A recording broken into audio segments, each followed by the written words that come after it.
पुणे आणि बीड जिल्ह्याचं पालकमंत्रीपद अजित पवारांकडे, धनंजय मुंडेंच्या पदरी मात्र निराशा, कोणत्याही जिल्ह्याचं पालकमंत्रीपद नाही.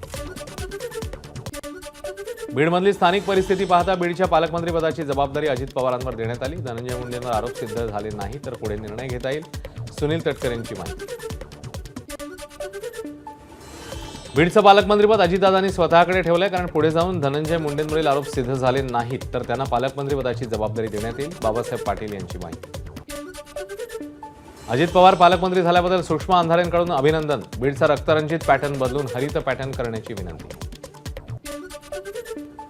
रायगडच्या पालकमंत्रीपदी अदिती तटकरे कायम, भरत गोगावलेंचं पालकमंत्री होण्याचं स्वप्न भंगलं.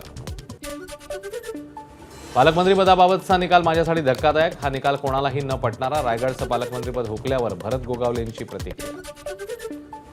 दादा भुसे आणि भरत गोगावलेंना पालकमंत्रीपद मिळायला हवं होतं. भुसे आणि गोगावलेंवर अन्याय झालाय. गुलाबराव पाटील यांची प्रतिक्रिया. राष्ट्रवादी काँग्रेस पक्षाच्या अधिवेशनाचा आजचा दुसरा दिवस. आजच्या दुसऱ्या दिवशी मुंडे शिबिरात पदाधिकाऱ्यांना मार्गदर्शन करणार. मुख्यमंत्री फडणवीस उद्यापासून दावोसमधल्या वर्ल्ड इकॉनॉमिक फोरमच्या वार्षिक परिषदेत सहभागी होणार. आज मुंबईतनं दावोससाठी रवाना. महाराष्ट्रामध्ये आणखी गुंतवणूक करण्याच्या हेतूने दौरा.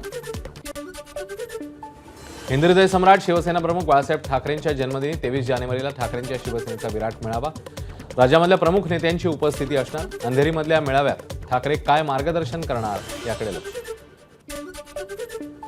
मुंबई ते पुणे धावणाऱ्या टॅक्सी वडाळा येथे थांबवल्या जातात. त्या टॅक्सी स्टँडवर स्थानिकांचा आक्षेप. हायकोर्टामध्ये याचिका. सरकारला 2 आठवड्यात भूमिका स्पष्ट करण्याचे आदेश. धारावीमध्ये बॉम्ब ठेवल्याच्या अफवेने खळबळ. मुंबई पोलिसांच्या नियंत्रण कक्षाला धमकीचा फोन. धारावीच्या राजीव गांधी नगर येथे बॉम्ब ठेवल्याची धमकी. फोन करणाऱ्या अज्ञाताविरोधात गुन्हा दाखल. एबीपी माझा, उघडा डोळे बघा नीट.